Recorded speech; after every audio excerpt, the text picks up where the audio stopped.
Good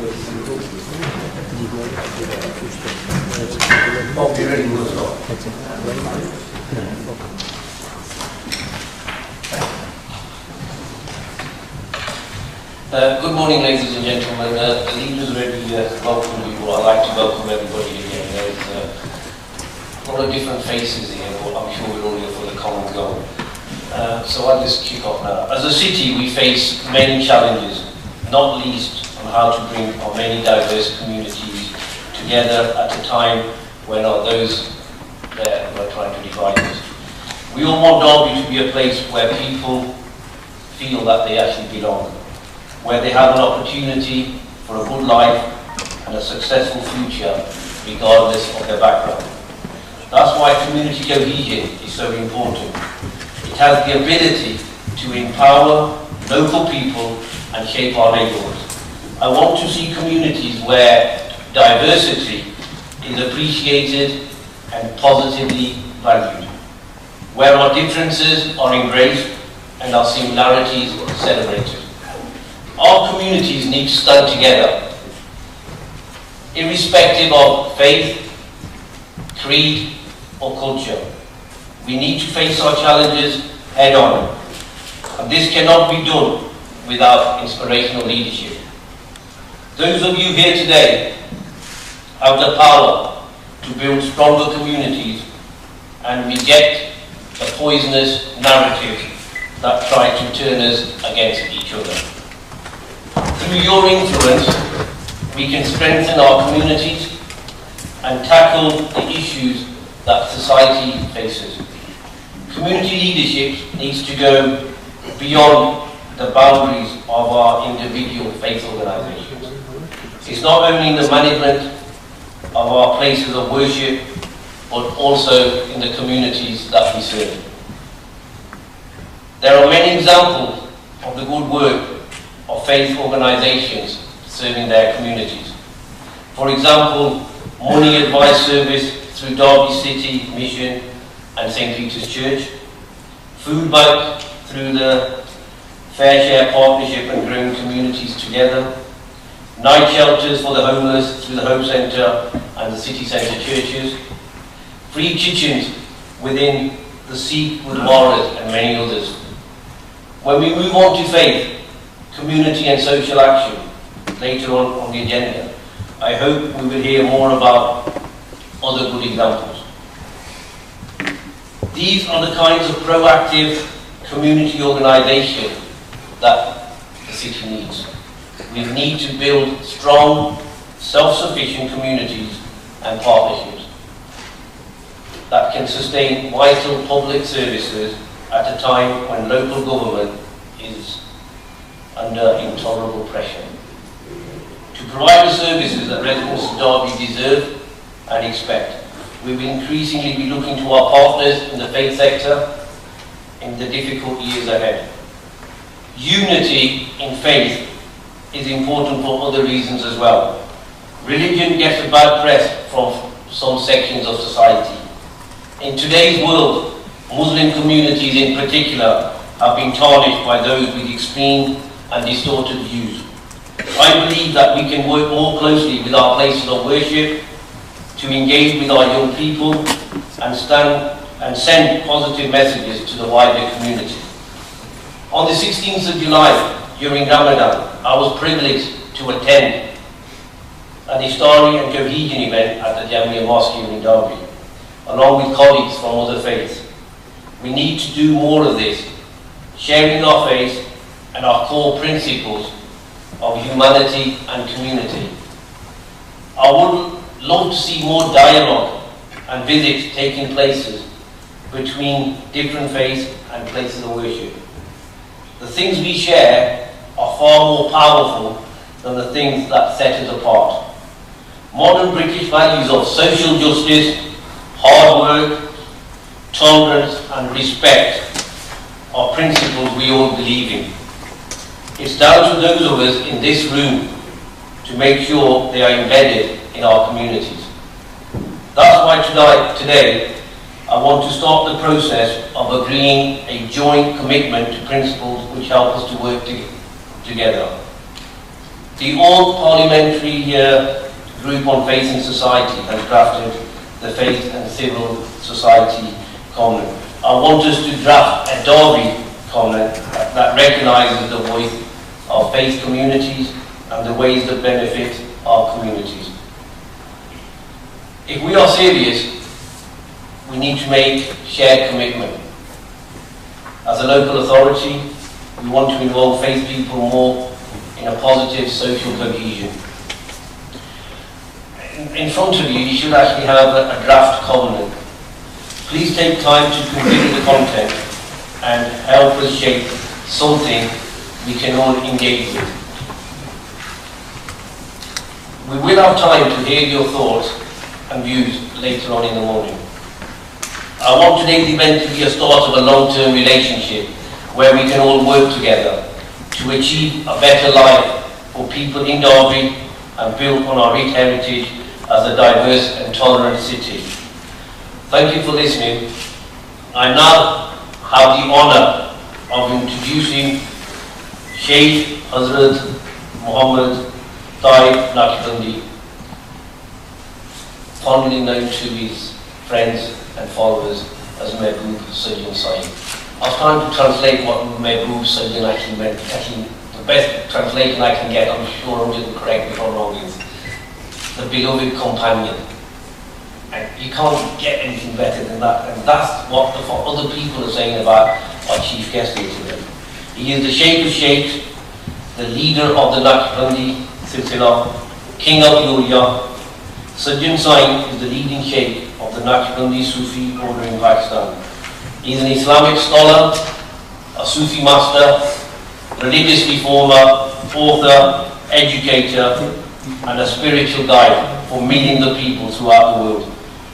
He is a simple message of love, peace, and harmony, and unity. And this is what it's about. So without further ado, I would like you to hand over to our Sheikh.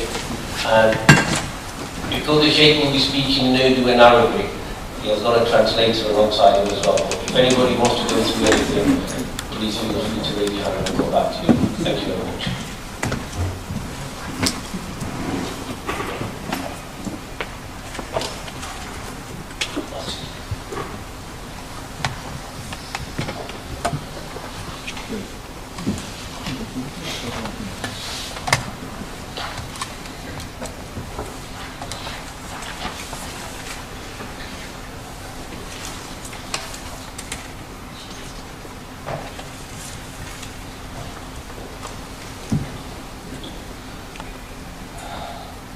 अस्सलाम वालेकुम वरहमतुल्लाह। आप सबका बहुत शुक्रिया।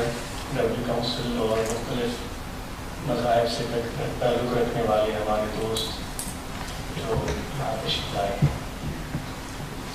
Peace to everybody present here today, and a special thanks to Derby City Council for arranging this, and also thank you to all the faith community that is present here today.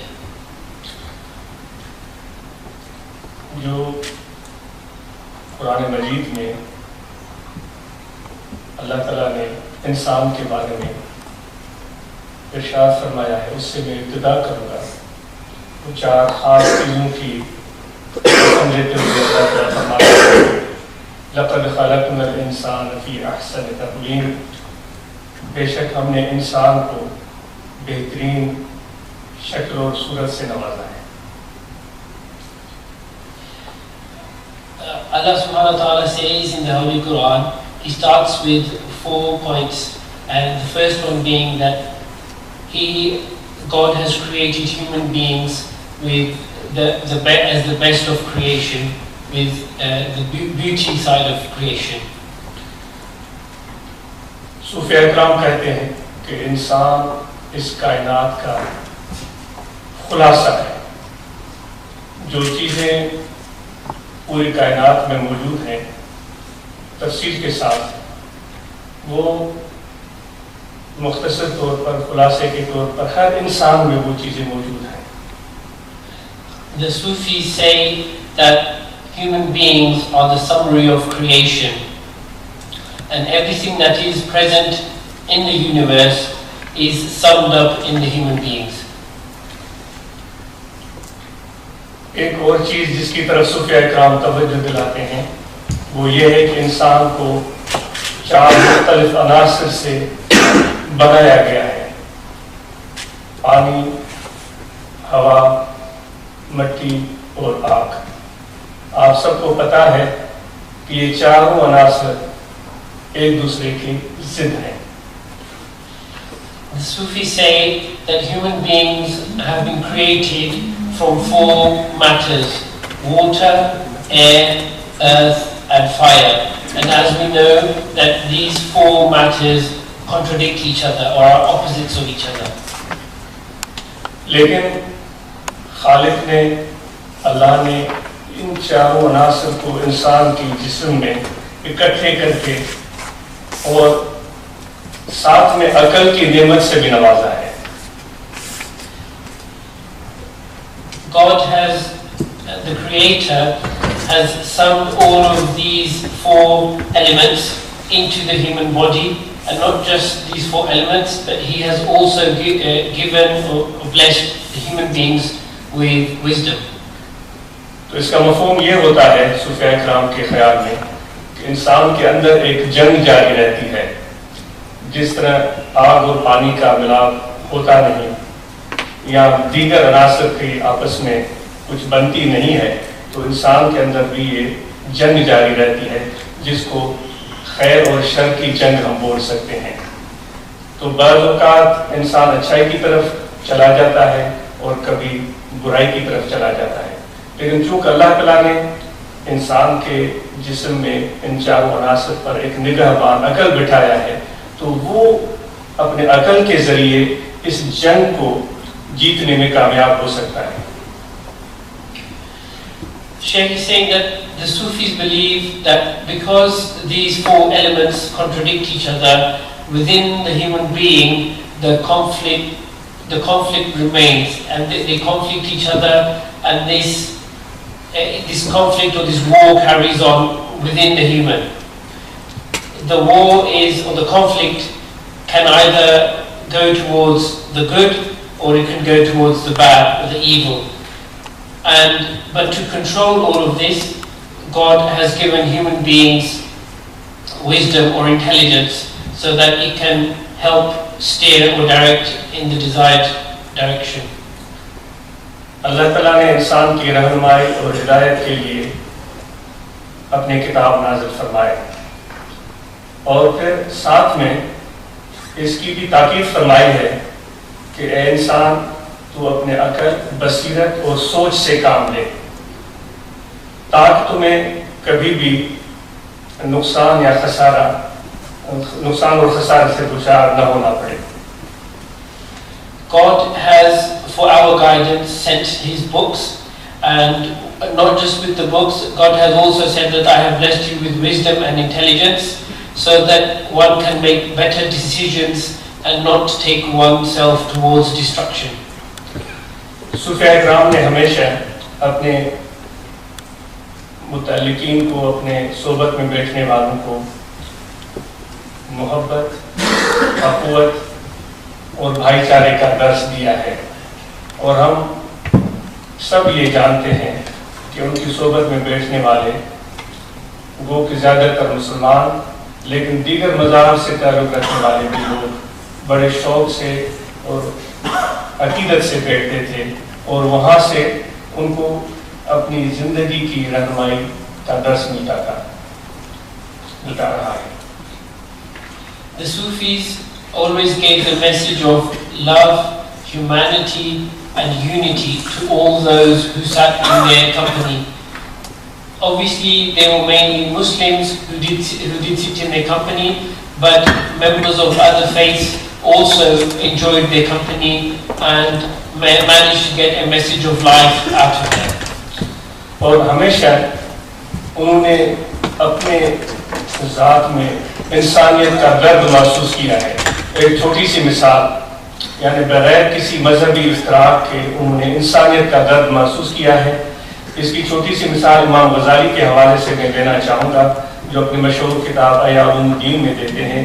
वो पहले बहुत बड़े आलिम थे, वो मुफ्ती थे, लेकिन बाद में उन्होंने सूफिया की सोबत को अख्तियार किया और उनकी सोबत में रहकर और उनकी फैज़ को पाने के बाद उनकी ज़िंदगी अक्सर तब्दील हो गई। वो इहयाउद्दीन में एक जगह पर बयान करते हैं कि एक शख्स अपने दोस्त सूफी से मिलने के लिए उसके घर गया। The Sufis, they felt the pain of humanity. The Shaykh is giving an example of Imam Ghazali, who was a scholar of his time, and he was a great scholar and had much knowledge and held many classes, but in the latter part of his life he joined the Sufis and he learnt much more from them, learnt about his inner self. In his book called Ahl-Al-Deen, he tells of a story of a person who went to see his Sufi friend. उन्होंने देखा कि उस ठंडे इलाके में रहने वाले उस सूफी की जिस्म पर लिबास नहीं था और कमरा बिल्कुल ठंडा था, बाहर बर्फबारी हो रही थी और वो बैठकर और सोच रहे थे, किसी सोच में डूबे हुए थे। उस दोस्त ने आकर उनसे कहा कि इस ठंड में जब बाहर बर्फबारी हुई है, आप नंगी पीठ के साथ बैठे हुए हैं, इसकी वजह क्या है?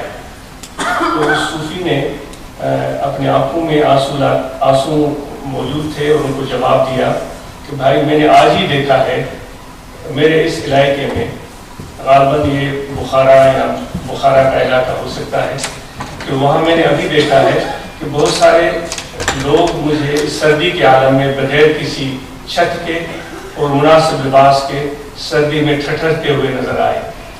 मेरे पास इतने असबाब नहीं कि मैं उन सब की मदद कर सकूं, लेकिन मेरे दिल ने यह भी गवारा नहीं किया कि वो मेरे भाई, मेरे दोस्त इंसान सर्दी में ठठरते रहें और मैं गर्म लिबास बनकर बैठा रहूं। तो मैंने अपने कपड़े उतार कर पीठ नंगी करके बैठा हुआ हूँ ताकि उनके दर्द को, उनकी तकलीफ को मैं उनके साथ में शामिल रहूं, न ये कि मैं आराम में रहूं और मेरे जो दोस्त इंसान है वो तकलीफ में रहें। This person saw his Sufi friend sat on his doorstep without much clothes on, with a bare back. It was very cold or snowing, however, and the friend asked him, he got intrigued and asked him that, how come you sat today here with no clothes on? This Sufi friend of his, tears came to his eyes and he started telling that I have seen today in the area that he lived in, which was possibly Bukhara or Tashkent in Uzbekistan. He said that I have seen today that many people in the town, they do not have enough clothes and they do not have shelter. He said that, he went on to say that I do not have the means to help all these people. I wish I really could, but because I feel I cannot help everybody, I have taken my shirt off or part of my clothes off and I am sitting in the cold so that I can feel the pain that they are going through and feel that, see how they live their lives with the bare stuff that they have. अपने सब दीगर मज़ाहिब के दोस्तों को ये गुजारिश करना चाहता हूँ कि हमारे नबी ने हमें बताया है कि जो तुम्हारे पड़ोस में रहने वाले हैं वो 4 किस्म के हैं। एक वो जो मुसलमान हैं, और दूसरे वो जो तुम्हारे रिश्तेदार हैं, तीसरे वो जो कि तुम्हारे दोस्त हैं, चौथे वो कि जो गैर मुस्लिम हैं। आपने फरमाया कि ये मत समझें कि सिर्फ मुसलमानों का आप पर हक है, रिश्तेदारों का आप पर हक है, दोस्तों का आप पर हक है, मतलब जो आपके अकीदे से ताल्लुक नहीं रखते उनका भी आप पर हक है कि उनकी खबरगिरी करें और जो घर में तैयार करें उनको पहुंचाएं और उनके दुख दर्द में शामिल रहें।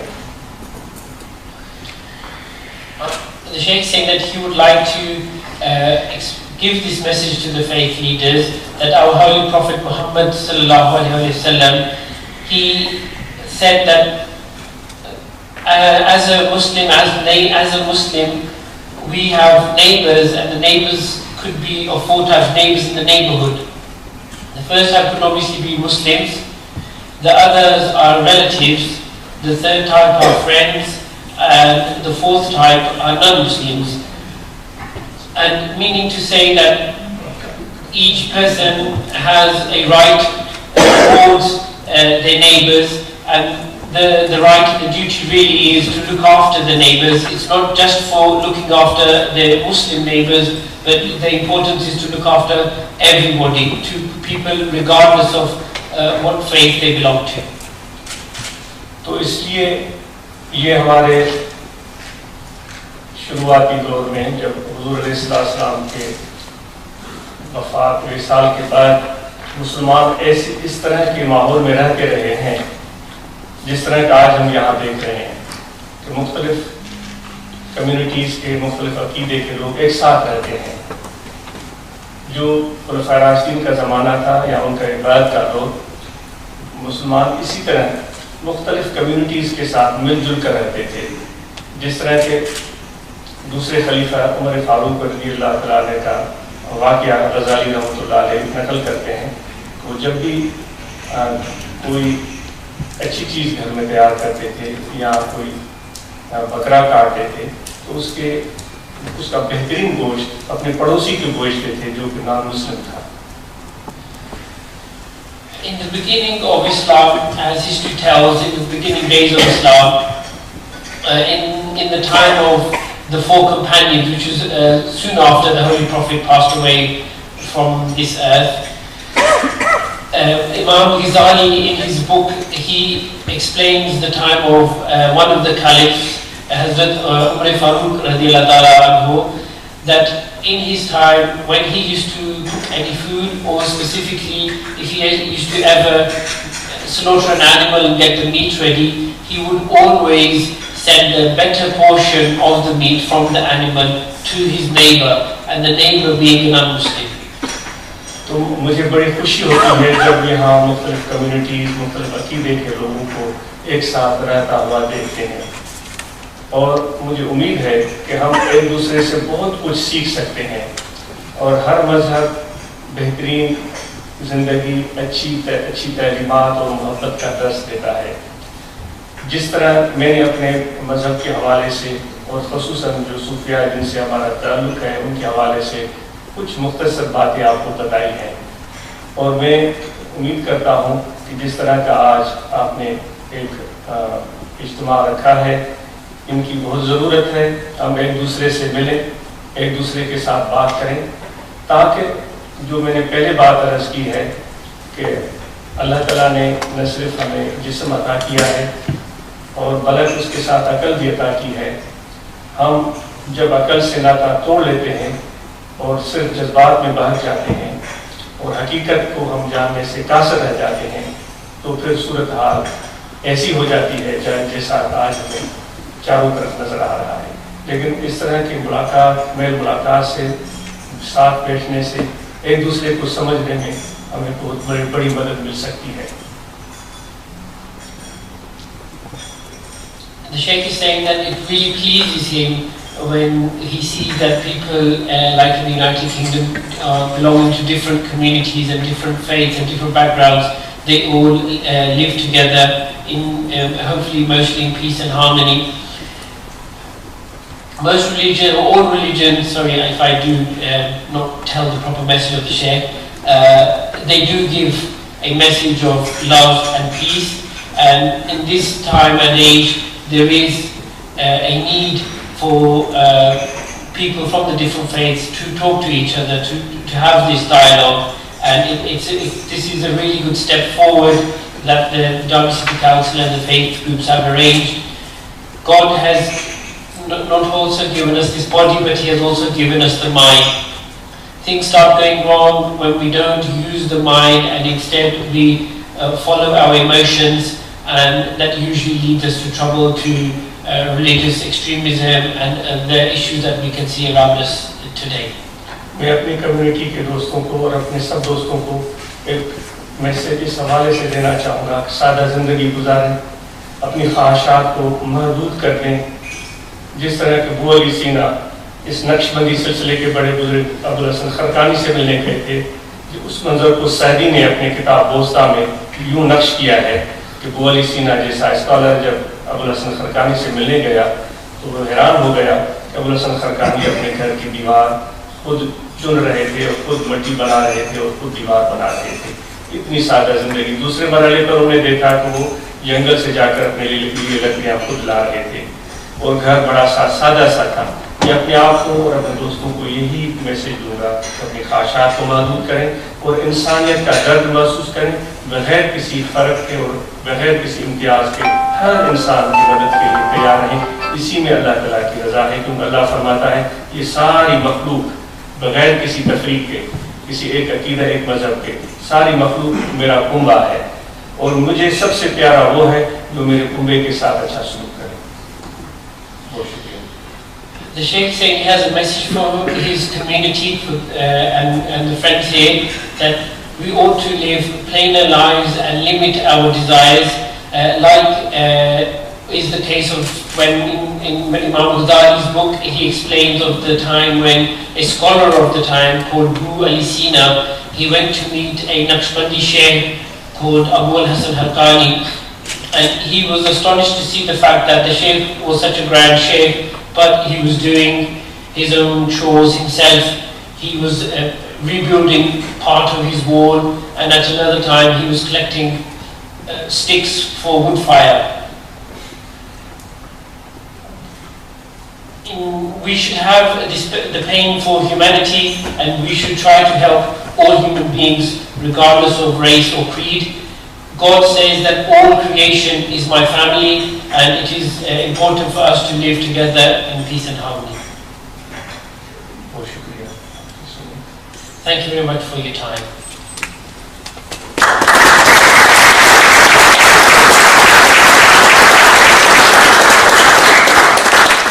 I'd just like to thank Sheikh Saab for that wonderful insight. Sheikh Saab actually whispered to me while the translation was, he goes, how long have I got left? I goes, we could probably have you here all day and still there'll be a lot more to talk about. Well, the key thing for me that came out of there was what the real meaning of Islam is, what Sufism is. And it's about feeling other people's pain, other people's suffering. I was making notes that I was going along as well, without even the translator, so not doing that. And it's about our neighbours. They're Muslims, they're our friends, they're our families, they're non-Muslims. But the key message there is, we have to respect them equally. And the Shaykh was giving us examples how through the last 1400 years since Islam has been, how other people have treated each other with respect. But in this current society, there are a lot of people who are choosing to distort Islam for their own means and use different ways of trying to justify their actions by doing silly things. I was at a mosque yesterday, Jamia Mosque, and the Sheikh Saab had a little session. And I think it was a Sikh sat back there. He actually heard Sheikh Saab the night before, the week before, and he mentioned the fact, or my interpretation was a Sikh, society is like a piece of cloth. And there are too many people in society with the scissors. And they want to cut that cloth. But what the Sheikh is doing is what Sikh said to me yesterday. Well, he said it to everybody, made a speak there. He's like the needle. He goes around this needle and he meets organisations like the Derby Council or the Facebook, and he said, we need to bring that cloth together. So for us to have found that needle in a giant haystack amongst all of those people, I think is truly amazing. And I'd like to thank you very much. He had a busy schedule. He's only in Derby, I think this is his last day here today, but he agreed to come here, and the main reason for him coming was basically to get the true meaning of humanity, mankind. And I know he's interested to hear what other faiths have to say. There are a lot of people saying we can't sit together, but at the end of the day, we've got a lot more in common than our differences, and hopefully we can bring it together. So I'll hand you over to Dawn now, and she introduce more speakers as well.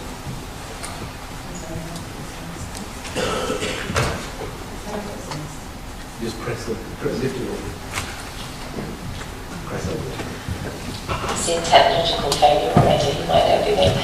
Good morning everybody, I'm Head of Cohesion and Integration here at the Council, and it's fascinating to see everybody here. I'm really pleased because I've been doing this kind of work in the city since 2007 now, and it's just wonderful for me to see us all together.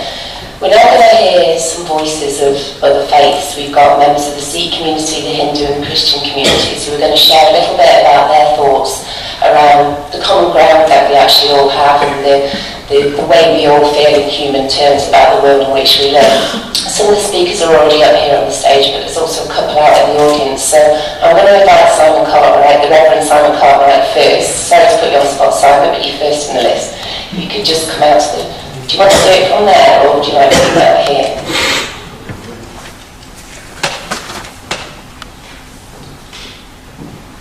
Thank you. I didn't expect to be first. That's a surprise. Thank you very much for that. And thank you for the invitation to speak. Certainly in this city, faith communities have been working together and speaking together for many a long year. Faith groups have invested huge resources in people, in time, in community projects, in working together. Shape has been offered as a great challenge, a challenge of working even closer together, based on a listening, an understanding, and respect of each other's traditions. That isn't always easy. We do know that. Facing each other is complex and subtle.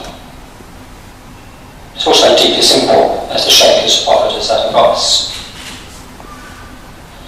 I was reading about the Irish peace process, and David Ford wrote, "It's in face-to-face meetings, deeply resistant to adequate description, that made the most significant things in our lives happen."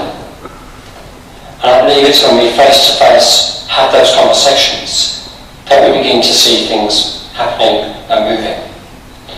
I could give you many examples of the work that I've seen in the last few years together as we address issues like food poverty, care for the elderly, addressing issues of human trafficking and modern slavery. I look across this room and I see people working together on projects like Sakura, the RV service, and food banks. There are people not here today on their holidays, people who run night shelter, street pastors.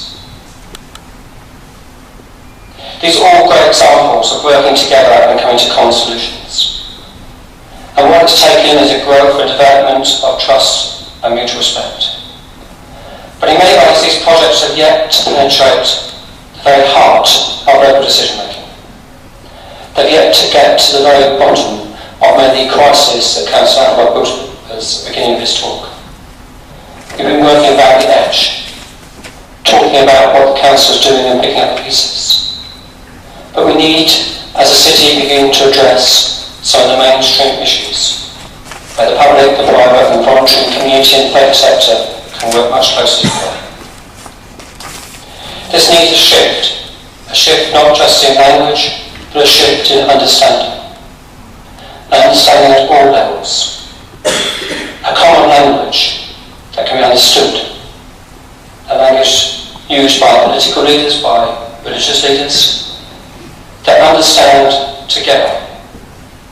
And that brings us back to that language of mutual respect, that language of trust. And that's what the covenant that you presented to us is about.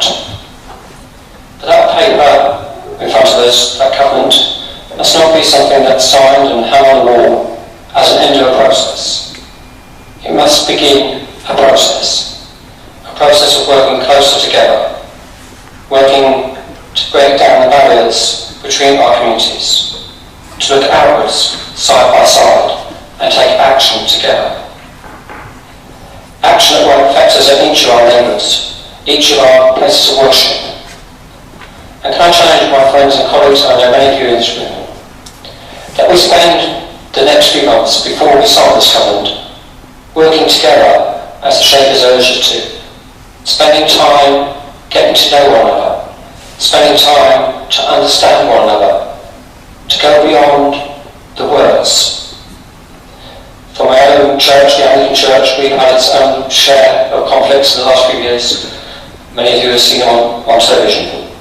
But we've learned that it's through face-to-face interaction, it's through giving of ourselves, through dialogue and relationship, that we've learned from one another. I encourage us to do that in the months ahead as we grow together and know what it is to work together with the friends in the public sector and the private sector, that we may together work for the best of this city. I look forward to growing our community together. Thank you.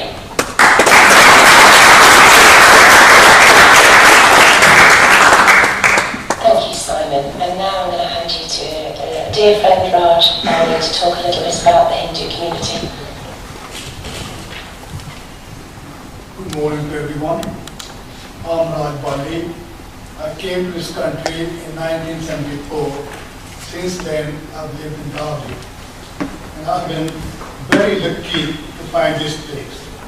I'm Hindu by faith, but I got friends from all communities. And luckily, I was born in Hindu family, but I was educated in a Sikh school and Sikh college.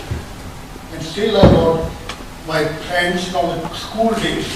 Some are in Canada, some are in Australia, and still in touch with them, whether Sikh or Hindu. Here I became a president of Hindu temple.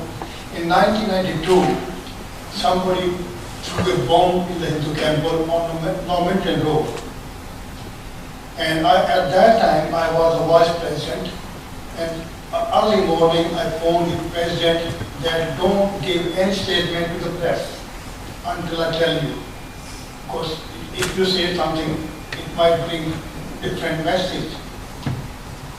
In the evening, I called all the communities, Christians, Muslims, everyone, Sikh communities, and we did evening prayer with a candlelight to show the people who threw the bomb that they can't deter us.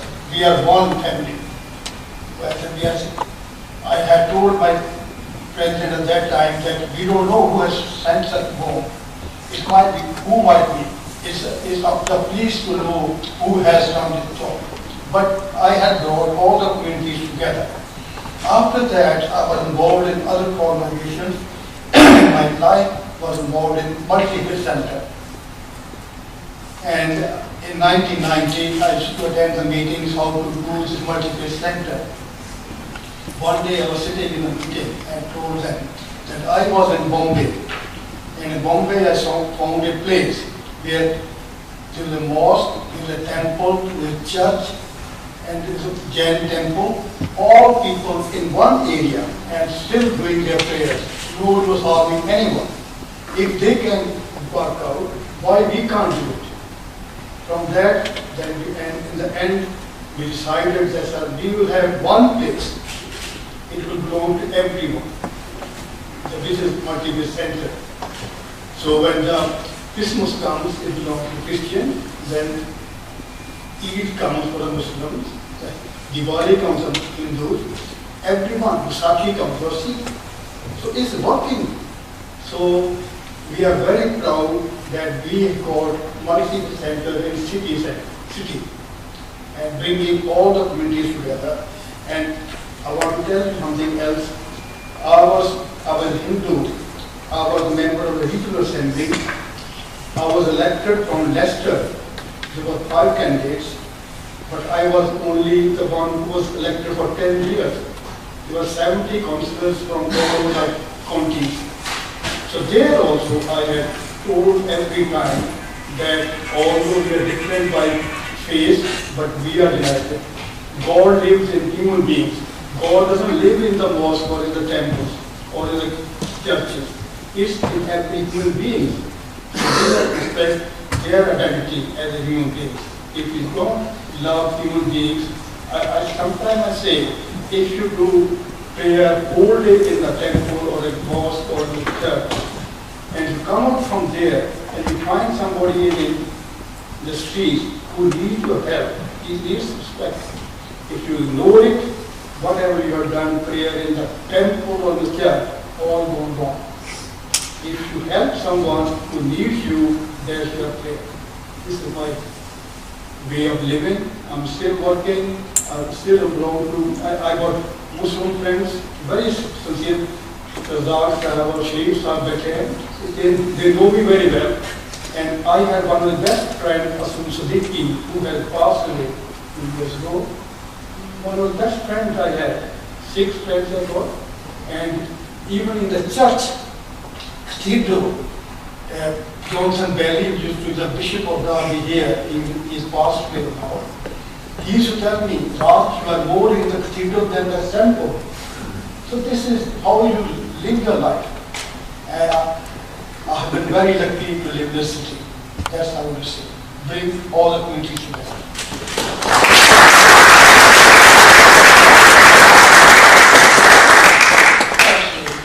Words of wisdom is always, and a tribute there to a much missed friend, Aslan Siddiqui. Paul, I'm going to put on you now in the back there, Paul Broadcast. We've planted people around the room, have you noticed? They're all over the place. Yeah, my name's Paul Broadcast. I work at the Hope Centre, which was set up by Derby City Church. I turned 41 tomorrow. I grew up in church all my life. I was born into church, and I grew up in a little town up in Yorkshire where basically anyone that wasn't from North Yorkshire was deemed to be a foreigner. You know, even somebody from Sheffield would have been seen as being foreign because they're from South Yorkshire, not North Yorkshire. I grew up where, you know, the roast dinner was the stable part of my diet.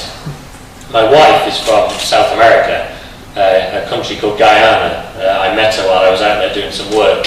A mixture of Caribbean culture and Amerindian culture. And the first thing she said to me when we got married and moved to England, you know, is where can I buy some of the food that I'm used to? And I was like, I don't know. You know, I was like, I've got my roast dinner, I'm happy. You know, and the problem we have is we look at differences in society and we concentrate on differences, and we concentrate on the difference of cultures, and we forget about how much we have in common with one another. And I think the problem we have is when we do that, it's created this fear that is in British society of difference. You know, if you look at pasta, which is now classed as part of, you know, British culture, pasta wasn't in existence in the diet, you know, 20, 30 years ago. You know, things evolve and develop, but we have this inherent fear that it's okay to have differences. We have this inherent fear that it's okay to be from different cultures and different faith groups. And we focus so much at times on that fear that we forget that actually the common aim of all faith groups is to look after the needy and the vulnerable and those who in society who are struggling and don't feel they have anyone to turn to.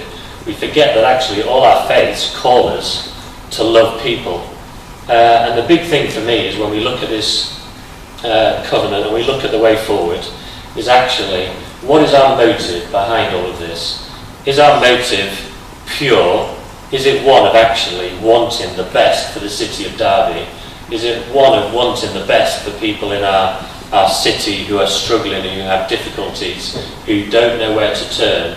You know, is it one of love? Is it one of grace and forgiveness and mercy? Because if it isn't, then what is written on his paper will become a waste of time. Because actually, my motive as an individual is based on my faith.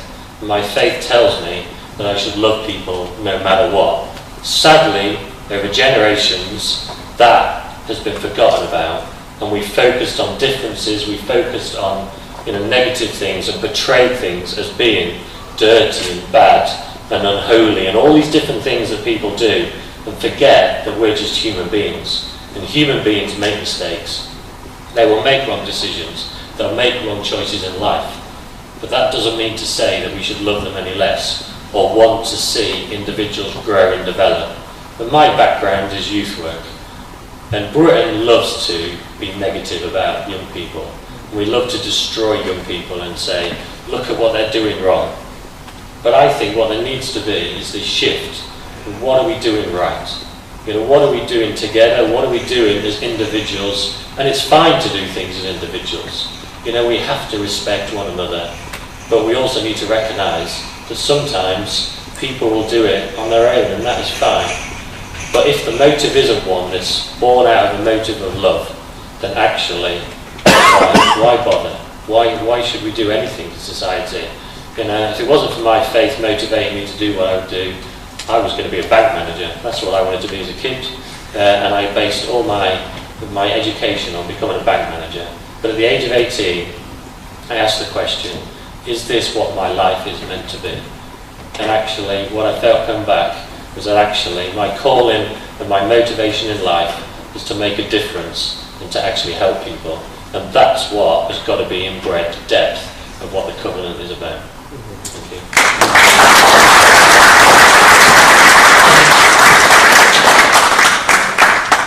Thank you, Paul, and thank you for again reminding us, as all the speakers before you, about the human element to this. We're all human beings and we're together today. And now we're going to hear from Dean John Davis. Thank you.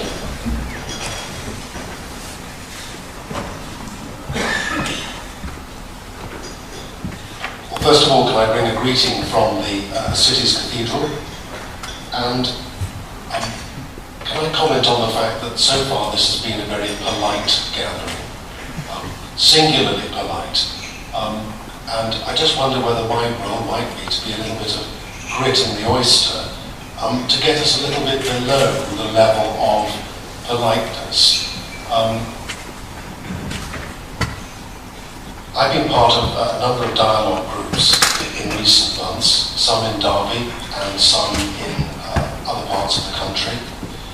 And they've all started out like this, with a sort of lot of politeness and a lot of being nice and a lot of sharing of common values on the surface and that kind of thing. It's all been very nice on the first evening, these gatherings.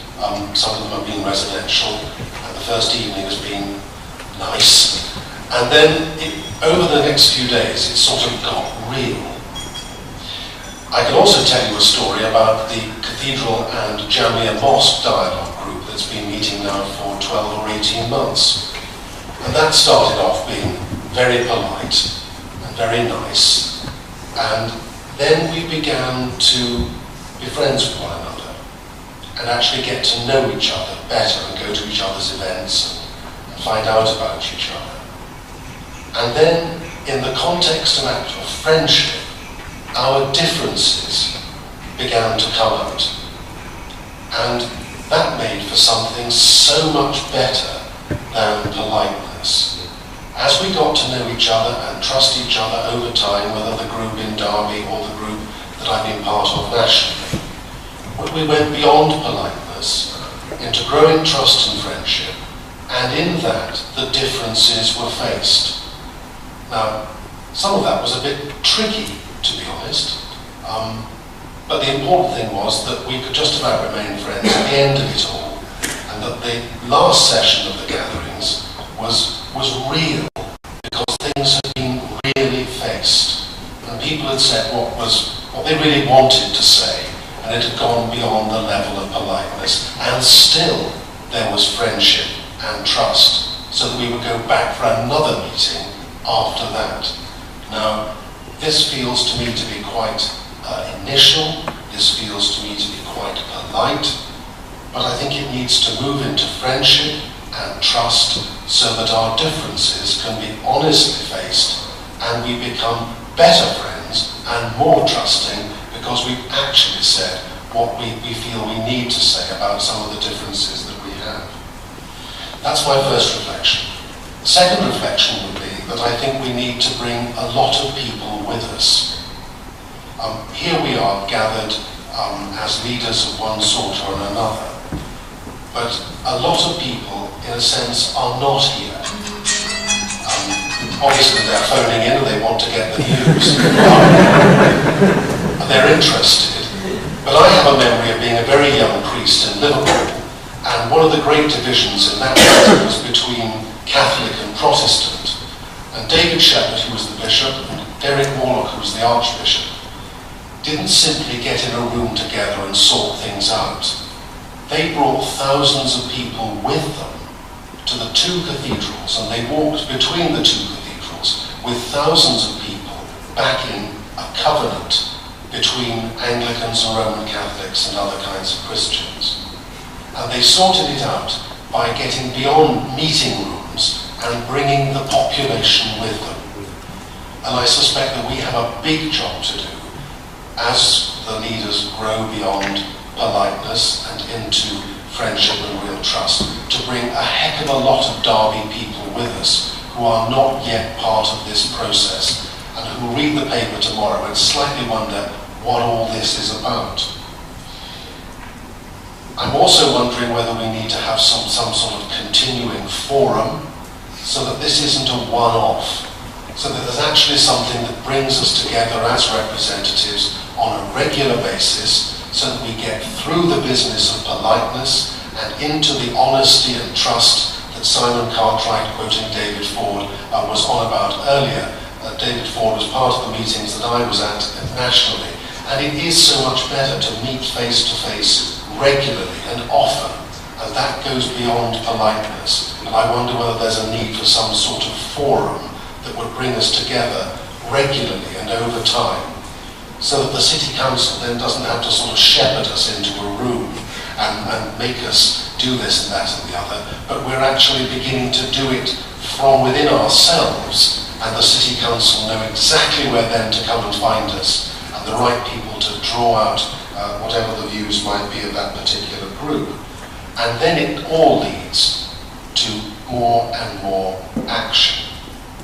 And I'm deeply grateful to the Sheikh for his stories lodge in the mind and the imagination. And those stories, as I understood them, were about action. Roman Catholics, I don't think, are represented here at the moment. So let me tell a little story about Cardinal Newman, a great leading Roman Catholic of the last century, one of whose mottos was, faith leads to action. And action is what the City of Derby is going to need from us, as the City Council is able to do less and less. So I don't think we can hang about. I think we need to have some sort of forum. I think we need to move beyond politeness into friendship, and I think that friendship and that forum need to lead to loving action, because otherwise there'll be a vacuum that the City Council cannot fill. So I think we need to move, and I think we need to move really quite quickly.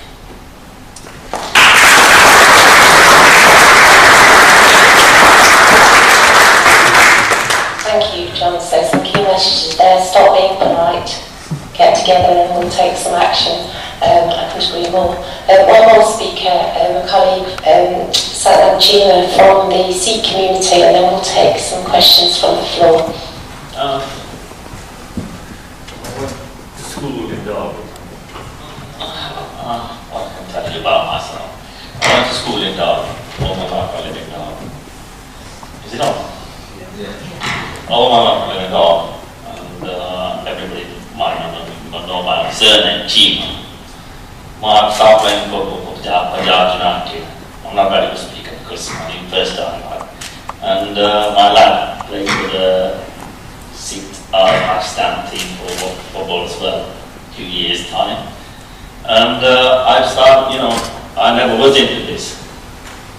Some old people, the Asian Sikh community, knocked on my door. They said, we need somebody to open a centre. I said, I got no time. They said, we need you. So I went there, started talking, and they started opening a centre there, run there for 5 years. After sitting with the elders, I started going this way. I wasn't like this. I was to go to the pub, have a few pints, have a laugh with the lads. Then I started sitting with the elders, I started listening to them. So I started with the Sikh temple. So suddenly, here I am. That's what I can say. It just went all together that way. I can't say no more than that. But it changed me. I don't know how it happened, but it changed me from that to here. That's all I can say.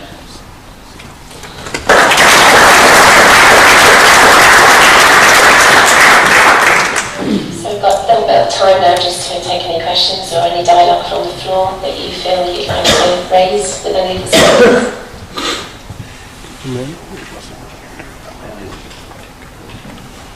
Just call it a week.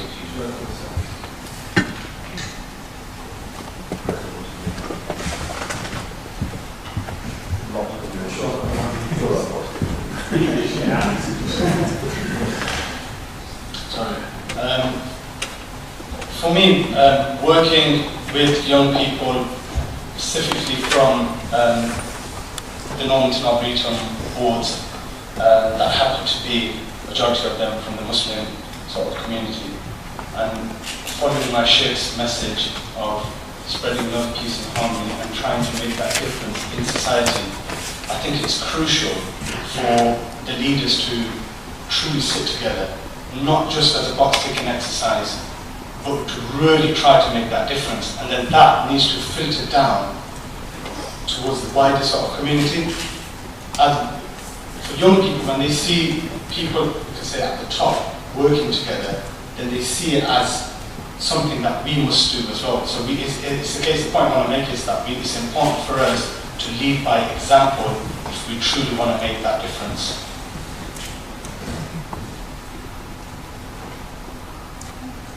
Right, thank you very much, Jeff. Anybody else?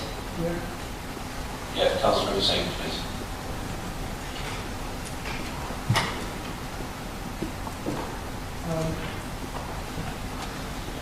I think most of you will probably be aware that I'm not known for being too polite.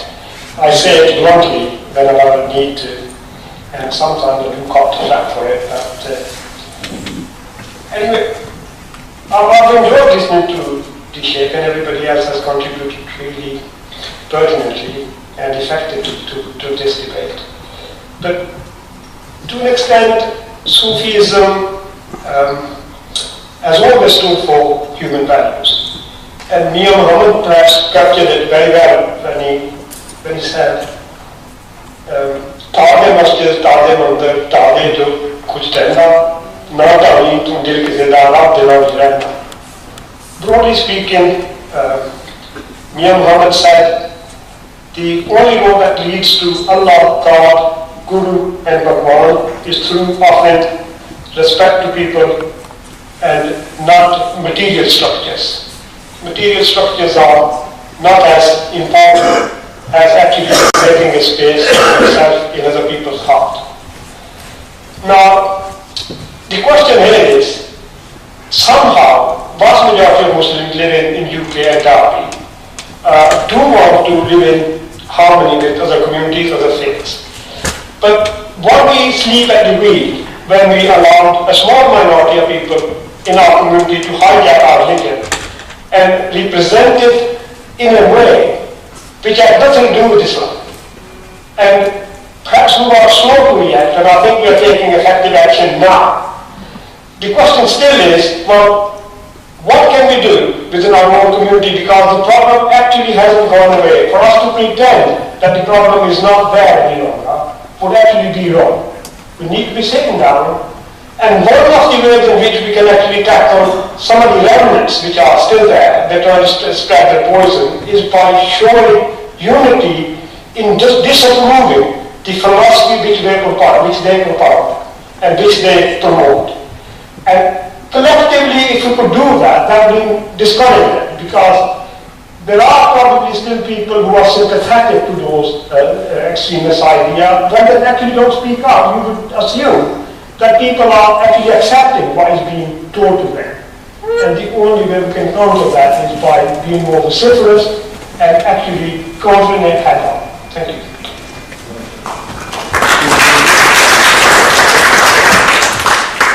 Thank you, Councillor Hussain. He's right, he's never very polite, he said it as it is, and I think it did need to be said. How long we want to continue to go ahead with the sand? It's time for the community. By community I mean not just a Muslim community. The Sheikh said it's about your family, it's about your friends, it's your neighbours. We're all one community. It doesn't matter how old you are, what your faith is, it's our responsibility. And I think collectively we can make a difference. And the Dean hitting on the head, actions speak louder than words. And so I see this today as a brilliant foundation for us to move on to the next level, and hopefully we can carry on going through to the next level. Amjad made the contribution about working with the youth, and I think that yesterday's gathering, the Sheikh mentioned the youth of the future. We need to have realistic aspirations as to what they can achieve, but at the same time, if someone is doing something using religion, it's that scissors stick again, to divide it. We all need to stand up, take responsibility collectively, and make sure we get the right message across. So, has anybody else got any contribution, question, anything they'd like to ask the panel or anything? I've got two ladies there. Sorry, I don't know your name. sort of won't have has a mind of its own. Patsadora from Padua. I would just like to make one thing clear, and I'm sure everybody's got examples, that there are big examples in our city of all communities working together and sharing that harmony and love that spoke about. And at Padley, we see that all of the time, because all of the communities in Derby support Padley. We started off from a Christian community that are supported strongly by all of the other communities that are in operation in Derby. Hindus, Sikhs, Polish, Catholic, whatever. They all support us and enable us to deliver services to the most vulnerable and poor in this city. So we are a fantastic example of everybody working together, and I hope that everybody will continue to work together to enable that to continue. So I think sometimes we forget we have these fantastic examples within our community already. I'd just like to raise that. Thank you very much for sharing that with us. The lady in the green, please. Thank you.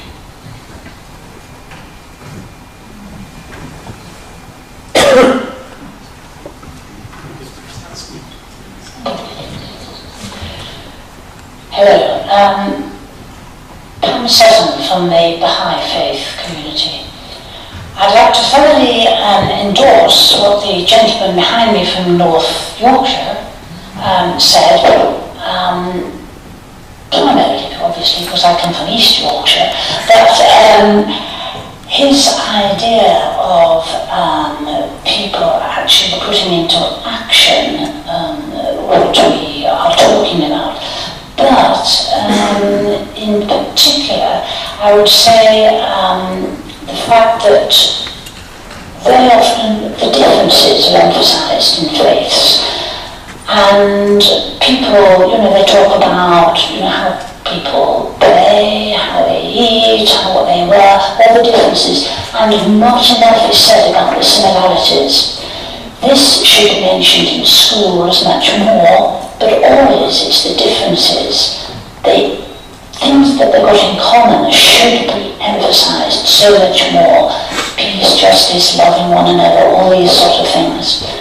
Yes, we hope this happens, and the lady from the Padley Centre is putting the faith into action. The Multi-Faith Centre, again, putting these things into action. But one of the speakers up there saying, yes, we ought to have a forum, I thoroughly support this. Because how are we going to know the similarities if we don't meet other people? So you have to meet people, either at the Multi-Faith Centre, either in doing something practical like the Padley Centre, or by having your forum meetings. We have in the past had the Forum of Faiths in Derby. It was an attempt to do this. For one reason or another, perhaps we didn't have enough money, but that wasn't so successful. If we have the council behind such a venture, then we hope this is the way to go forward, people to meet each other and to put this into action. Thank you.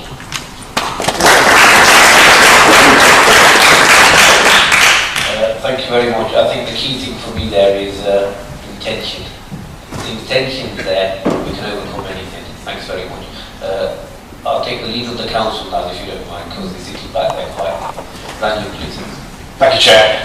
Just asking a question as an ordinary resident of Derby. My question to the panel is an issue I think it was alluded to quite eloquently by Paul Brookhouse. Young people today are under a massive amount of pressure, probably more pressure than they've ever been before. And that's not just talking about financial, material pressure. And I think the age, the technological age we live in, also puts a massive amount of pressure on young people. If you just look at the suicide rate, it's alarming, really is alarming. That young people, without, you can look at it without any type of responsibility at that age, suddenly they just give up and feel that this world has caved in so much to them that they have no sense of purpose, that they take their own life. I think that's one of the biggest tragedies facing our society today, and we're in danger now of generations to come have a generation of young people today that are going to grow up to be adults that are completely alienated and faith that operate in a vacuum of faith. There is something going wrong with society, I think, today, that we have young people that are clearly alienated from their family, their parents. They see no faith, whether it's the faith of their parents, and that's happening, whether it's in the Sikh, the Muslim community, or the Christian community, that young people have rejected all these mentoring and actually saying there's no way out for us, and then find themselves a need to create their own subcultures, and Councillor Frieda Sains referred to that today, and the extremism issues that we have are part of that. So what can we do to correct that? I mean, what is the role of faith for young people today in our city? I'll just quickly translate that for the Sheikh and then hopefully we can get an answer back.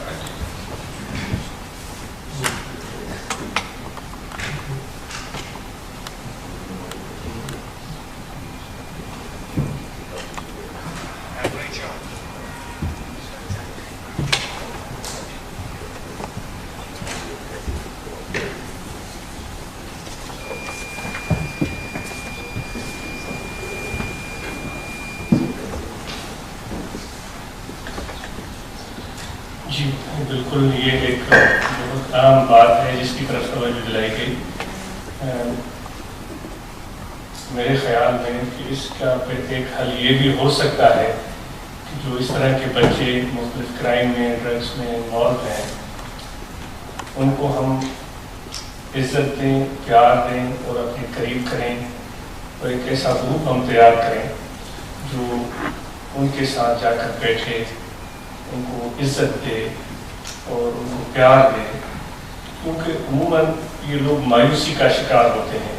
उनके वालिदैन भी उनके बारे में शायद ये सोच लेते हैं कि अब ये किसी काम के नहीं हैं, या उन पर सख्ती बरतते हैं, या उनको डांटते हैं। मेरे ख्याल में इसका बेहतरीन इलाज ये है कि हमारी कम्युनिटी में से मुस्लिम हैं या दीगर जितने भी हमारे भाई यहाँ बैठे हुए हैं डिफरेंट कम्युनिटीज से, एक ग्रुप बनाया जाए जो उनके साथ मिले, उनको इज्जत दे, उनको प्यार दे और आहिस्ता आहिस्ता उनके अंदर जिम्मेदारी का एहसास पैदा करे, तो ये एक हल हो सकता है। The Sheikh is saying that one solution to this issue of the youth being deprived and not taking on the mentoring, as the gentleman is saying, is that we ought to give the youth a respect and give them love to enable them to bring them closer to us. One solution possibly is to create a group of people who can take this action of meeting with these youth, with these young people, and give them that love, give them that respect, and make sure that they can come closer to us, come aboard. It's possible that it's because society in general, or even the parents or the family, are strict with them, or they tell them off, and therefore these young people have given up on life, and therefore they have lost a sense of direction. So this is possibly one way. And can I just add to that, rather than making some notes as well? What the Sheikh wants our young people to have is more responsibility.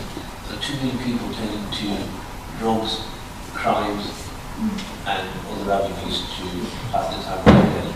And one of the reasons is obviously that they come from broken families that feel oppressed, and it's important we engage with the children, with the young people, and make them feel as if they're a part of society.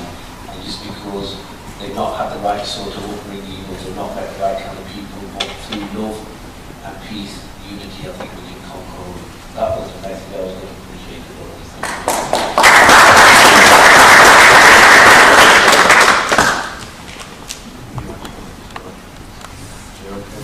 Anybody else on the panel want to respond to Councillor Barnway, or you're okay? No? We're fine, thank you. Naz from the Jamia University, please.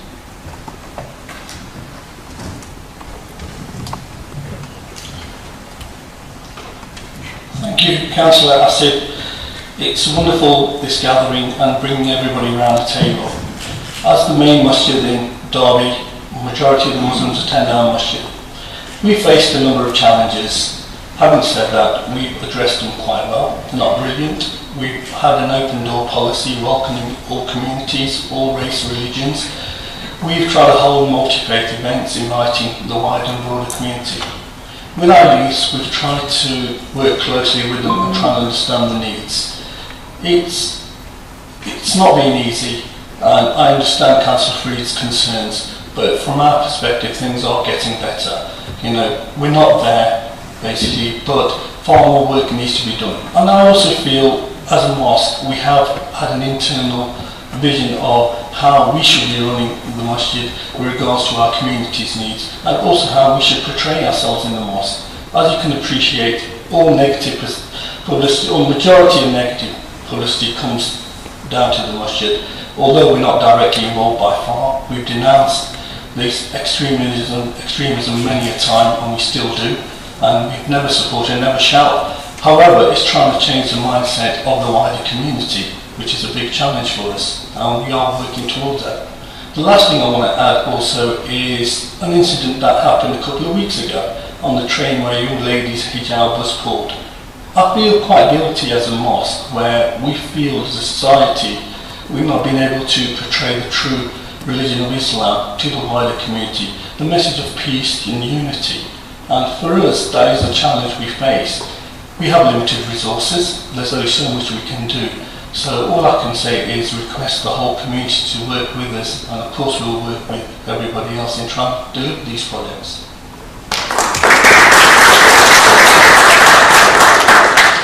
Thank you very much. Anybody else want to share? Yes, please. Could I just say that there was I thought, a real beauty in that last contribution, because it was honest. It was saying things are not perfect, and we're facing difficulties, and we're wrestling with them, and we think we're making some real progress. That is the kind of, there's a kind of beauty in that honesty that tells us, of course, that we're just getting beyond politeness into a little bit of reality and trust and honesty. And I thought to hear that was a lovely contribution, absolutely lovely. And just to reply to Councillor Banwaite behind, the question about alienation from moderate religion among youth is a question arguably that's being faced by politicians as well, because many young people are alienated from moderate politics. So religion and politics arguably have to work together to find a way to engage with people, young people, who so much define themselves now, so often, as different from generations that have gone before. And I think that's a real cultural challenge for politics, politicians, and religious people as well.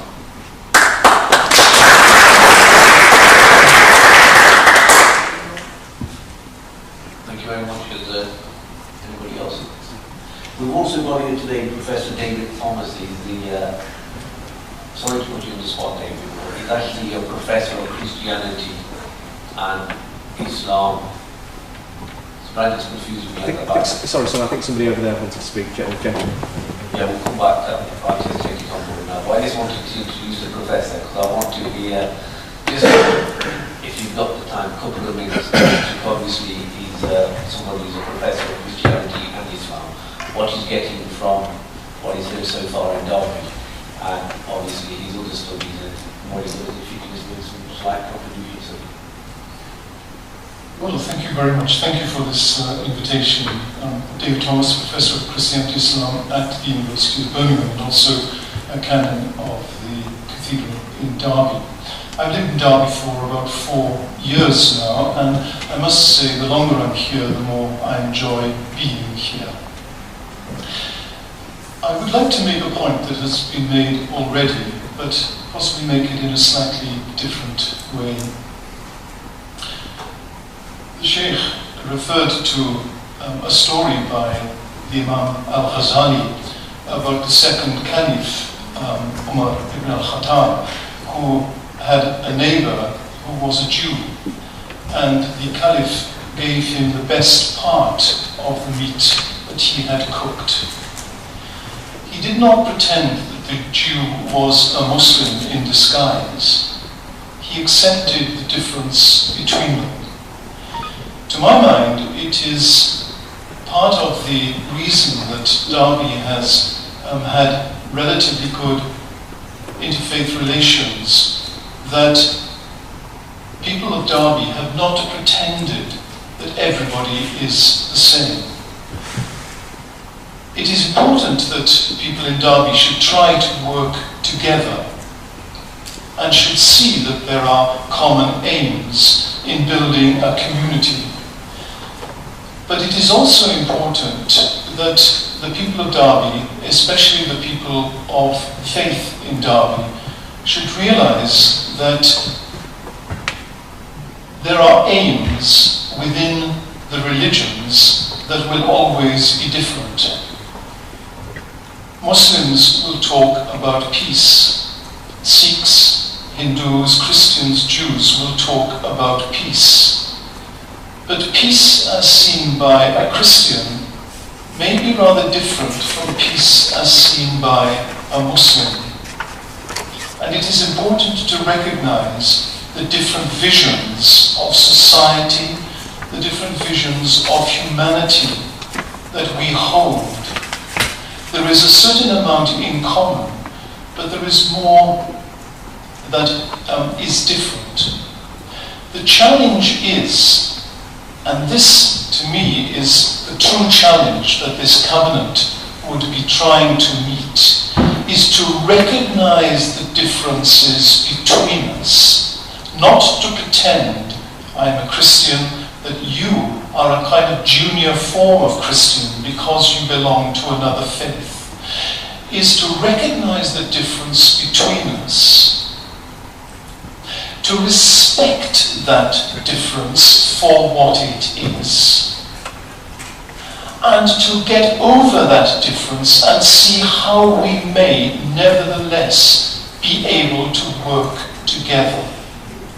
Those are the 3 steps towards a true, coherent society in Derby.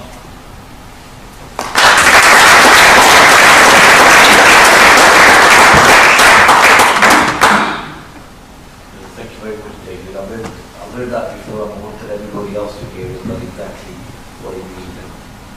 I don't know what can you hear me okay? This is flashing.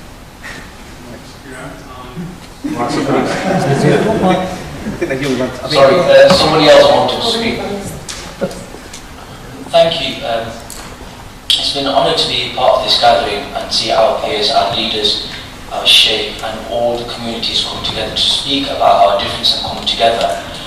Being part of this gathering and also the community iftar that we had a couple of months, it inspires me as a young British Muslim to make a practical solution and my contribution towards this.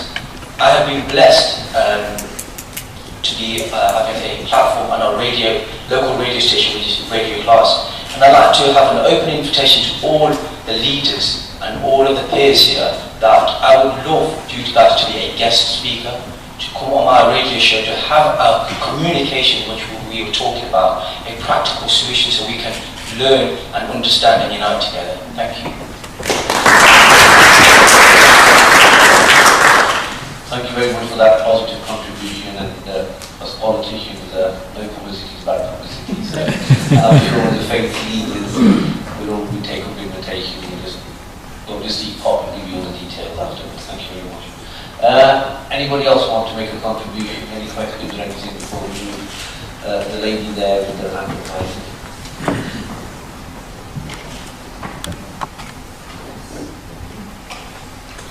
I'm Maureen Fridden. I'm a member of the Derby City Sanctuary group working in this city to make it a place of safety and protection for those who are arriving who are refugees who come to our city.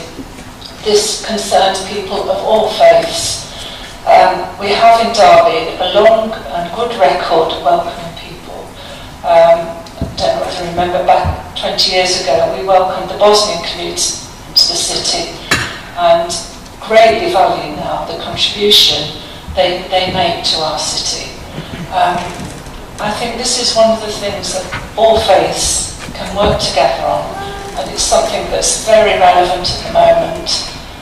There are so many myths and prejudices around, and the City of Sanctuary movement is trying to contradict the myths, make people aware, and we do need to carry people with us. That's already been mentioned today.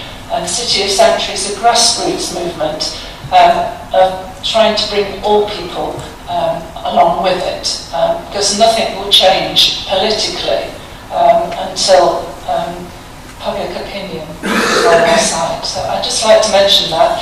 The Derby Refugee Forum and the Red Cross are both very active, providing a lot of help and support to people who arrive in the city.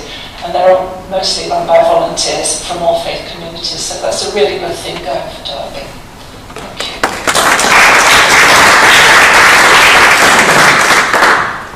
Thank you very much for that. This goes to prove how compassionate the people of Derby are, and we can actually, as Sheikh said earlier, empathise with people and their suffering with their hour of being. So thanks very much for that contribution. Has anybody else got any contribution to make or anything like that? If you haven't, I'll have to bring the tea kit. Quality, I know you're down to speak. Good afternoon everyone, it's Atiq Mahmood. I work at Derby City Council. Started off as an apprentice and 3 years later, I'm proud to say I'm still here. I just want to quickly make a point that the Sheikh made regarding involving the youth, excuse me, and how the youth may feel very isolated. And as a young Muslim that was born and bred in Derby, I feel that there's a need to promote positivity even further within the youth, especially when it comes to religion, because certain youth may feel that there's a lot of negativity in regards to the media or in regards to certain people's perception of religion. And as a young Muslim, certain Muslims or certain other religious faith youth may feel very negative about things, and they may feel that people are not doing enough. So just a suggestion and a contribution from myself and other young Muslims and other people from the community is that we need to try to work together to promote more positivity. I mean, it would be beautiful if the council and the local media, you know, on a certain day, we mention all the positivity and all the positive things that the youth do, because I certainly know many people, as you do, that promote a lot of positive things. And like the gentleman was saying, it's faith that unites us, and it's faith that keeps us going. And I think people need to be made aware of that.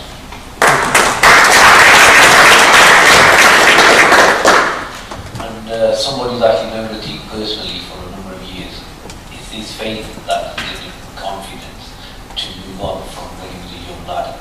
And even as a regular meeting at his house on a Wednesday evening, where people do actually feel peace, and he's a very, very humble person. And those of you who actually know Atiq from where he was 10 years back to where he is now, he's definitely a positive role model.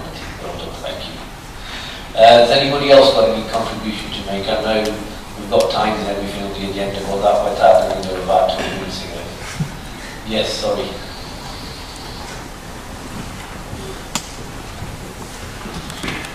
My name is Marianne, and thank you very much for this session.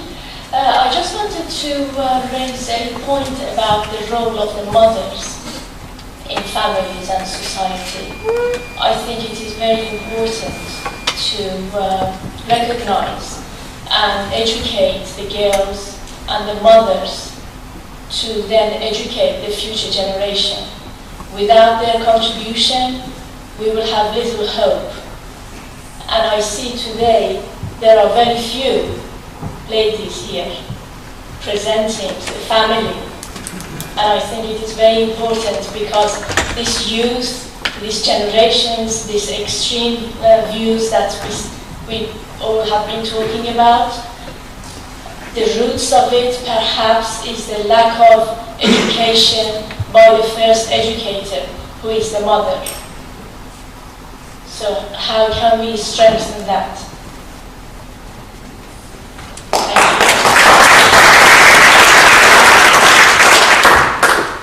I couldn't agree with you more.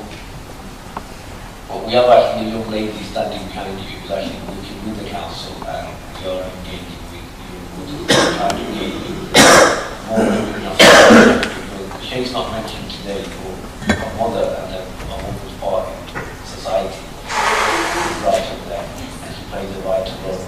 And probably Sheikh Saab would like to say something on that or comment that you just made.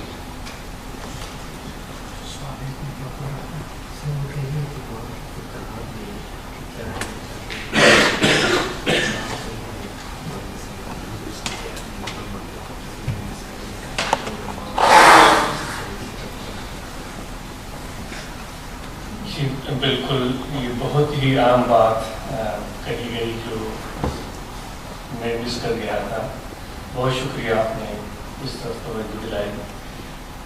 ख़वातीन का role बिल्कुल बहुत ज़्यादा अहम है और उनको अपनी अहमियत का एहसास होना चाहिए और बिल्कुल उनके ताउन के बगैर कोई भी सोसाइटी बेहतर नहीं बन सकती। यहाँ तो मैं कभी कभार आता हूँ, इतना इल्म नहीं है, लेकिन बहैसियत पाकिस्तानी मैं इस चीज़ को महसूस करता हूँ कि औरतों को के किरदार को हम वहाँ बहुत महदूद देखते हैं और उनको वो रिस्पेक्ट व इज़्ज़त जो देनी चाहिए, जो उनका हक है, और वो नहीं दी जा रही है। इस बारे में औरतों को, ख़वातीन को भरपूर तरीके से आगे आना चाहिए और अपने किरदार को अदा करना चाहिए। अगर इस मामले में कोई रुकावट भी है, उस रुकावट को ख़वातीन हौसले से, हिम्मत से, अज़म से दूर करें। हम उनके साथ हैं और इसमें कोई शक नहीं कि बहुत अहम काम है।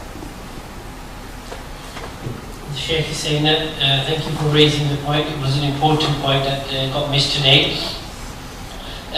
The role of mothers is indeed very important, and they should realize the importance of their role within the family, within society, and no society can improve or better itself without the role of the mothers. And as a person coming from Pakistan, I see that the role of women is not played properly, or they are limited within society, within Pakistan. We do not give them the respect that they ought to get. The women should realize their own importance, and they should come forward and play their role. And if there are any hindrances in playing their role, bringing their family, educating their family, they should try and find a way around it so that they can be that first place of education for their children.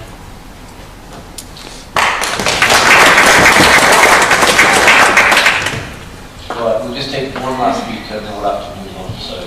I'm Tazeen Fiaz, and I'm the manager at the Normanton Learning Centre. And thank you very much for your comments, Sheikh. We are actually working with women at the moment, and we are trying to empower women to safeguard their children against any extremist ideologies, drug abuse, and in general we are tackling the daily issues that our ladies and our children face within the community, and we are supported by Derby City Council.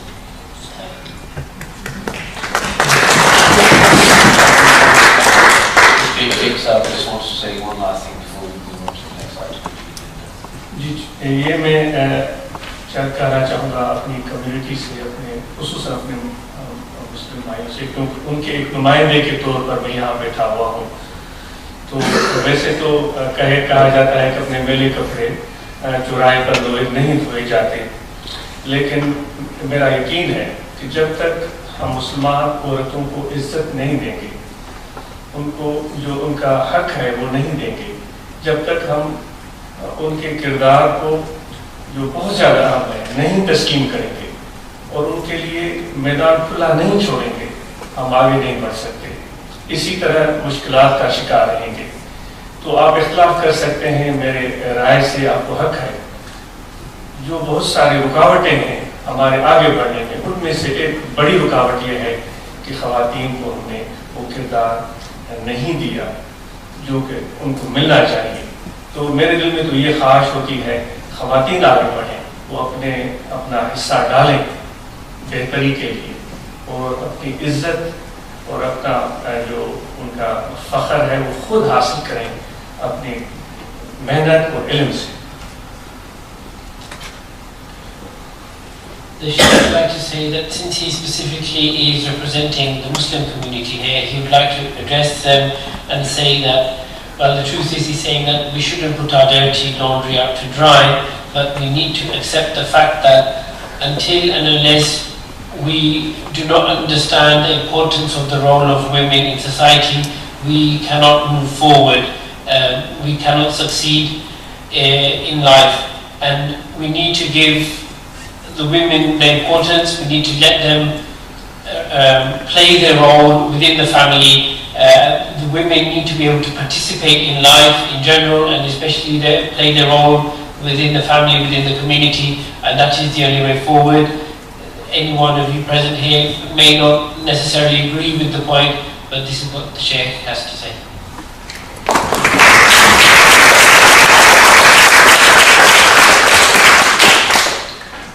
Very much for that. I think this is what it's about today, is finding out how can you diagnose the problem of issues in a community or a society unless we're honest and we're willing to do that. That's the only way we'll get better.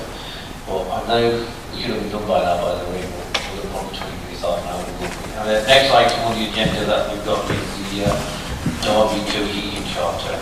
So the Cohesion Charter, which we are launching today, you should all have a copy of it. It's that one there. It's been drafted by the Cohesion Integration Leadership Group with a single but important aim: working together for the common good and supporting those who are vulnerable and isolated in our city. As we have set out in the Charter, everyone deserves to live in a strong community, a place where everyone feels welcome, where people get along with each other, where nobody feels excluded, and where everyone has a chance to play a full part local life. Our aim is to ensure Derby remains a city where people have a sense of belonging, contribute to society and get on well together. We will build on the good work already being carried out in the city and identify what more we need to be doing to build stronger communities. We must not be complacent and understand that as quickly as we can create community cohesion, it can also break down. The Charter focuses on addressing the divisions that do exist, because as strong as Derby's communities is, it is not perfect. It also builds upon the excellent work that has already been done by residents' faith groups, community organisations and local public sector organisations. The Charter requires commitments from all partners in the city to deliver the problems we have identified and to work together to make Derby a place where our differences are embraced and our similarities celebrated. The cohesion and integration brings together positive community energy and partnership working in a focused public commitment. It may be a simple document, but the Charter means much more. As with the Covenant, it's about respecting, engaging and empowering our communities to be more active and involved. I urge every one of you to commit to the Charter and celebrate what we all have in common as proud residents of Derby. Thank you. Do you want to add anything more? Just very quickly, because I know we're short of time.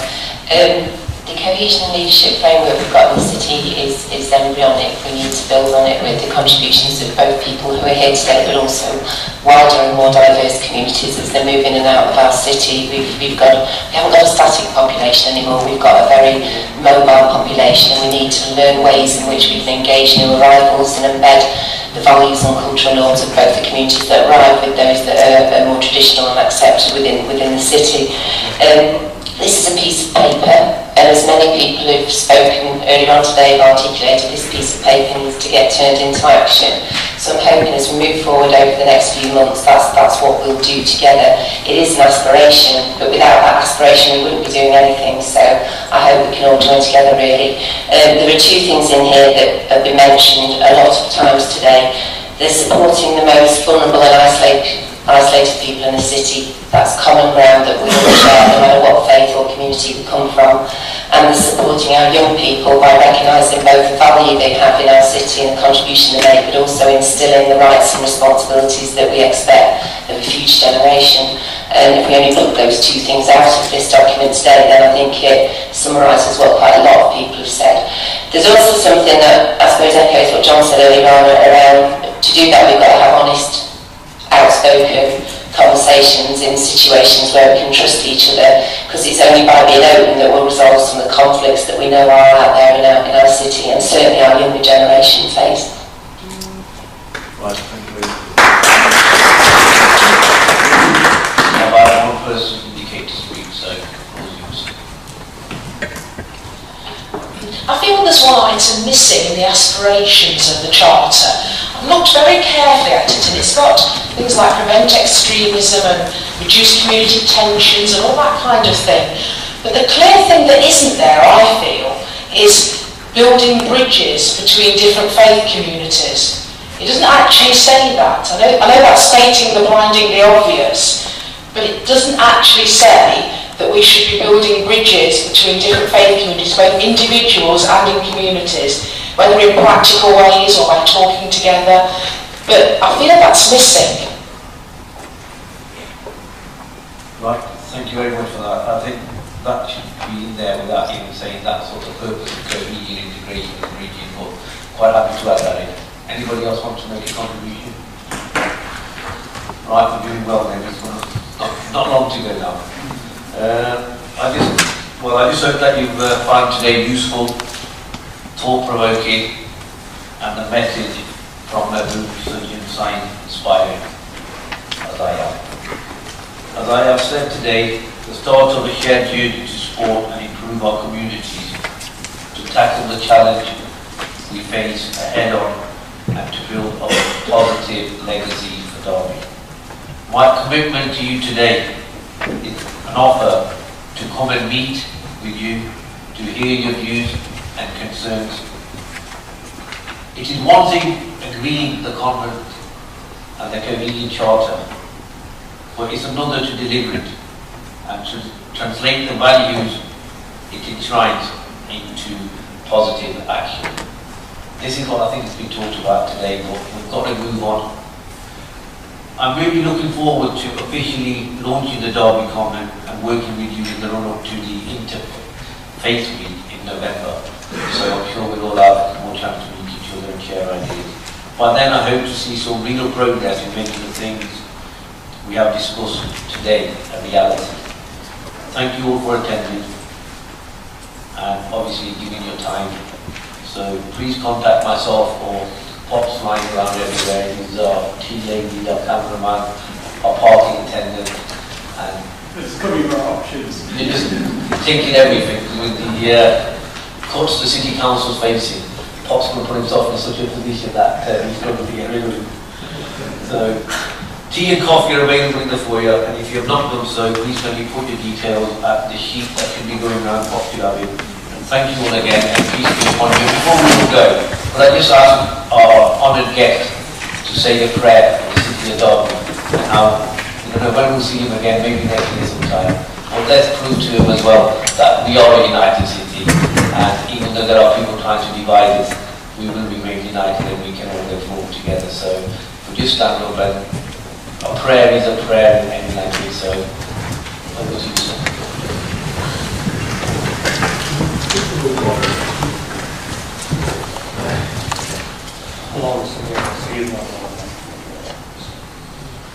या आलमीन हमारे अंदर मोहब्बत और इत्तेफाक और इजाज़त पैदा करना, या आलमीन हमारे अंदर इक़रार इशार हमारे दिलों में मोहब्बत बढ़ाए, बर्दाश्त अता करना, दुर्गुजारी का गुज़ारी अता करना, एक दूसरे को समझने की तौफ़ीक़ अता करना, एक दूसरे के हक़ूक़ को अदा करने की तौफ़ीक़ अता करना, जुल्म ज़्यादती से किसी की माल जान को नुकसान पहुँचाने से मेरे मौला हमें महफूज रख, हम एक दूसरे की इज्जत जान माल के रखवाले बन करें, अपना नुकसान तो बर्दाश्त करें, लेकिन अपने पड़ोसी का, अपने भाई का, इंसान किसी और इंसान के नुकसान को बर्दाश्त करने से बाज रहें, अपना नुकसान बर्दाश्त कर सकें, अपने भाई का नुकसान से बर्दाश्त न हो, उनकी इज्जत, उनकी जान, उनकी माल हमें अपनी इज्जत, अपनी जान माल की तरह अजीज हो।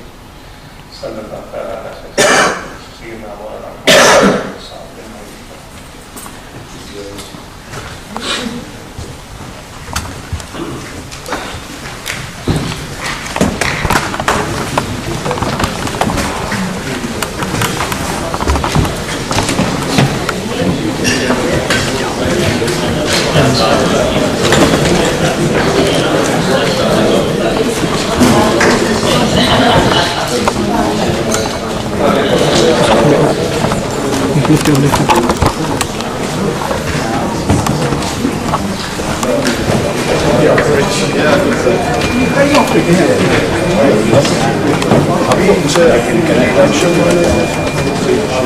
Yeah, no, well,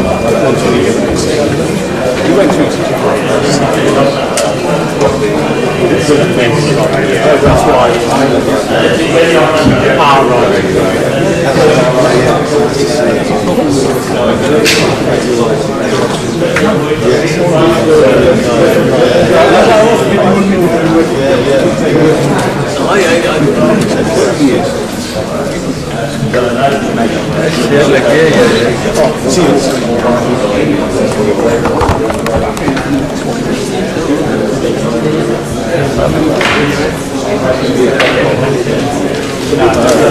They get together after 30 years.